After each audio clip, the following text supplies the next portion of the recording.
बच्चों, आज के इस वीडियो में हम लोग मुख्य रूप से जो पहला अध्याय है गणित विषय का वास्तविक संख्या, जिनका पहला प्रश्नवाली है प्रश्नवाली 1.1, इसके पहले नंबर का प्रश्न का सॉल्यूशन करेंगे।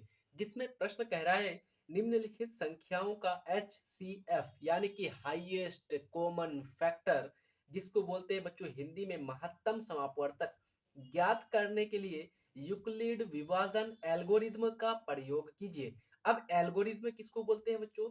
जब किसी भी फॉर्मूला या प्रमेय का प्रयोग करके बार बार प्रयोग करके किसी चीज का हल निकालते हैं उसको बोलते हैं एल्गोरिथ्म। यूक्लिड विभाजन एल्गोरिथ्म किसको बोलेंगे?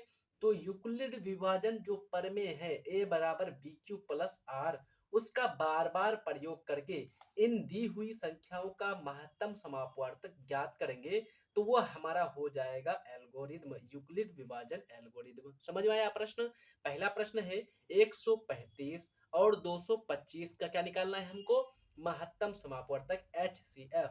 और पहला नंबर का जो प्रश्न है ये 2012 में पूछा हुआ है आपके बोर्ड परीक्षा में, ध्यान रखिएगा। चलिए शुरू करते हैं बिना किसी समय गंवाए।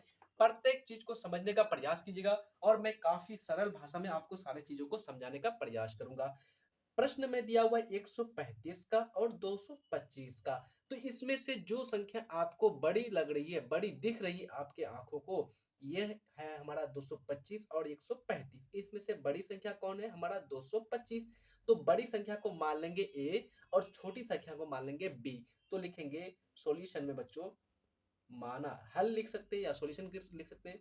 माना ए बराबर, बड़ी संख्या को ए मानेंगे तो हमारा बड़ी संख्या 225 हो जाएगा, तथा तथा बी बराबर, बी कौन हो जाएगा बच्चों? हमारा छोटी संख्या हो जाएगी।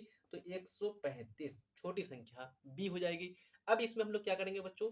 तो इसमें अब हम लोग लगाएंगे यूक्लिड विभाजन प्रमेय। यूक्लिड विभाजन कौन चीज लगाएंगे? यूक्लिड विभाजन प्रमेय। चलिए शुरू करते हैं, देखते हैं हम लोग जानते हैं बच्चों यूक्लिड विभाजन, यूक्लिड विभाजन प्रमेय से, यूक्लिड विभाजन प्रमेय से क्या जानते हैं आप लोग?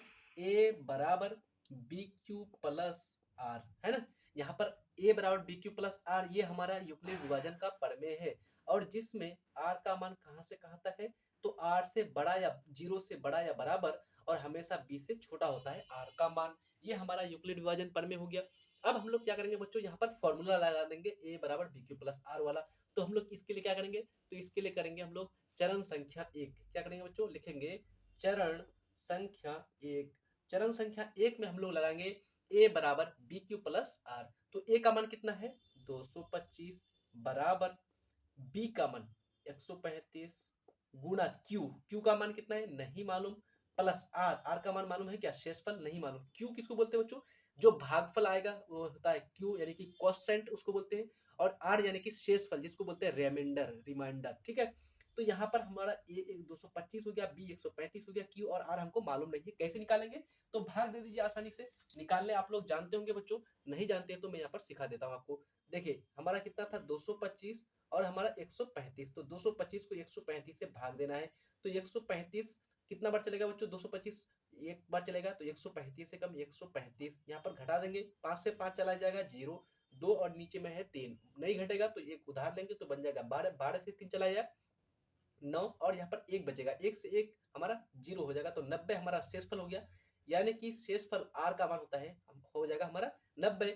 और ये एक क्या है? हमारा भागफल है। क्या होगा बच्चों? हमारा ये भागफल। और भागफल को ही क्यू बोलते हैं, यानी कि क्वोशेंट। और ये हमारा क्या है? शेषफल है। समझ में आ गया?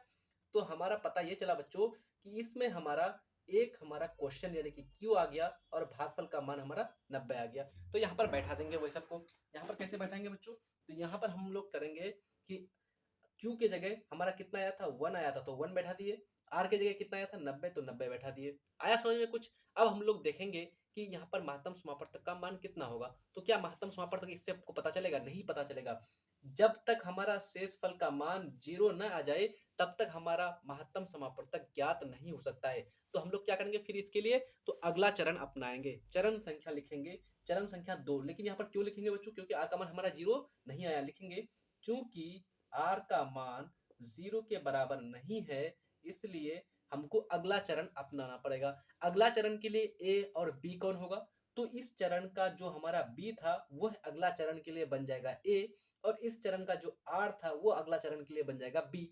यानी कि हमारा ए का मान कितना हो जाएगा 135 और बी का मान कितना हो जाएगा बच्चों 90। आया ना समझ में आसानी से, सारा चीज समझ में आ जाएगा। यहाँ पर समझ में नहीं आया तो और कहीं पर आपको समझने वाला नहीं है बच्चों। काफी सिंपल भाषा में, सरल भाषा में यहाँ पर समझाने का प्रयास कर रहा हूँ आपको। तो ये हमारा ए और बी आ गया। तो चरण संख्या लिख देंगे 2। कौन सा चरण? चरण संख्या 2। चरण संख्या 2 में हम लोग फिर लगाएंगे ए बराबर बी क्यू प्लस आर। ए का मान कितना है 135, बी का मान कितना है 90। लगा दीजिए 135 यानी कि ए बराबर बी क्यू, बी का मान 90 हो जाएगा, क्यू का मान नहीं मालूम, आर का मान नहीं मालूम, है ना। इस प्रकार से लिख देंगे। अब फिर क्या कर देंगे बच्चों, भाग दे देंगे। 135 को 90 से भाग देंगे तो कितना हो जाएगा 90 एकम 90, यानी एक ही बार चलेगा और कितना बचेगा 45। 135 से 90 घटा देंगे तो कितना बच जाएगा 45 बच जाएगा। तो हमारा यहाँ पर 45 हो गया। क्या यहाँ पर शेषफल का मान 0 आया? नहीं आया। तो फिर हम लोग लिखेंगे बच्चों अगला चरण करना पड़ेगा हमको। तो लिख देंगे चूंकि आर का मान हमारा 0 के बराबर नहीं आया है, इसलिए हमारा फिर से ए और बी लिखना पड़ेगा हमको। तो ए कौन हो जाएगा बच्चों? मैंने आपको बताया था जो चरण होगा उस चरण का जो बी का मान होगा अगले चरण के लिए हमारा क्या हो जाएगा, वो हमारा ए हो जाएगा। और उस चरण में जो हमारा आर का मान होगा वह अगले चरण के लिए हमारा बी बन जाएगा, यानी कि 45 हमारा क्या हो जाएगा बी हो जाएगा। तो लिख देंगे 45। अब हमको ए भी मालूम हो गया, बी भी मालूम हो गया, तो फिर से हम लोग ए बराबर बी क्यू प्लस आर वाला फॉर्मूला लगा देंगे। समझ में आया?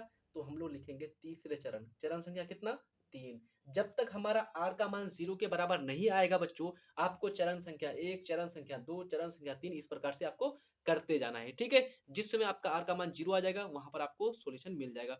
चलिए तो यहाँ पर क्या करेंगे, अब हम लोग चरण हमारा 3 हो जाएगा तो इसमें लगा देंगे फिर से फॉर्मूला ए बराबर बी क्यू प्लस आर का।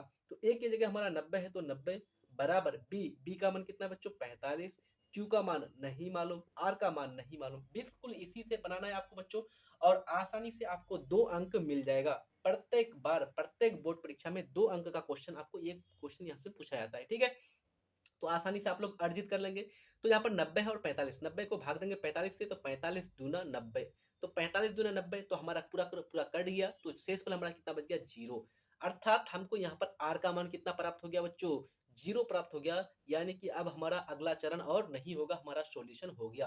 तो हमारा सॉल्यूशन हो गया तो इस सॉल्यूशन में कैसे लिखेंगे, कौन हमारा मुख्य रूप से यहाँ पर एचसीएफ होगा, एचसीएफ का मान कौन होगा।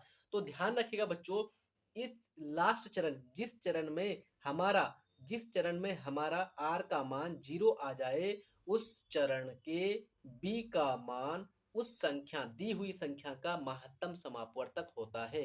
यानी कि हमको दिया हुआ था 135 और 225 का महत्तम समापवर्तक निकालने, तो हमने चरण संख्या 1, चरण संख्या 2, चरण संख्या 3 इस प्रकार से किया। तीसरे चरण में जाकर के हमको 0 प्राप्त हो गया। अर्थात इस चरण के बी का मान कौन था 45 था ना, बी हमारा 45 था बी इस चरण के लिए। तो हमारा बी जो 45 है ये मुख्य रूप से दी हुई जो दोनों संख्याएं थी 135 और 225 उसका महत्तम समापवर्तक हो जाएगा। लिख देंगे चूंकि आर का मान किसके बराबर आ गया 0 के बराबर आ गया, इसलिए हमारा एचसीएफ यानी कि महत्तम समापवर्तक किसका बच्चों 135 का और 225 का कितना हो जाएगा। तो आप लोग लिख देंगे बच्चों 45। कितना आया यहाँ पर 45 आया ना, तो ये हमारा 45 क्या हो जाएगा, इन दोनों दी हुई संख्याओं का महत्तम समापवर्तक हो जाएगा। ये हमारा राइट आंसर हो जाएगा। मैं 100% गारंटी के साथ लिख करके दे रहा हूं आपको। 2 अंक का एक प्रश्न आपको आसानी से यहाँ पर आने वाला है बोर्ड परीक्षा में। प्रत्येक बार क्वेश्चन बैंक आप लोग उठा करके देख लेंगे तो प्रत्येक बार एक प्रश्न यहाँ से आपको पूछा जाता है। मैं आपको गारंटी के साथ कह रहा हूँ, आप लोग क्वेश्चन बैंक जाकर के देख सकते हैं, ठीक है। अगर समझ में नहीं आया तो कमेंट बॉक्स में कमेंट कीजिए कहां पर समझ में नहीं आ रहा है। मैं नेक्स्ट प्रश्न अगले यानी जो दूसरा नंबर का प्रश्न है इसका अगले वीडियो में बनाऊंगा, ठीक है। पढ़ते रहिए अच्छी तरह से। चैनल में न्यू है तो जल्दी से चैनल को क्या कर दीजिए सब्सक्राइब कर दीजिए, अपने दोस्त यार को जल्दी से इसको शेयर कर दीजिए। और यदि कोई भी आपका भाई बंधु 7, 8, 9, 10 क्लास में है तो जल्दी उसको ये चैनल शेयर कर दीजिएगा, क्योंकि इसमें हम लोग सारा का सारा सिलेबस को कंप्लीट करने वाले हैं। मिलते हैं नेक्स्ट वीडियो में, तब तक के लिए जय हिंद, धन्यवाद।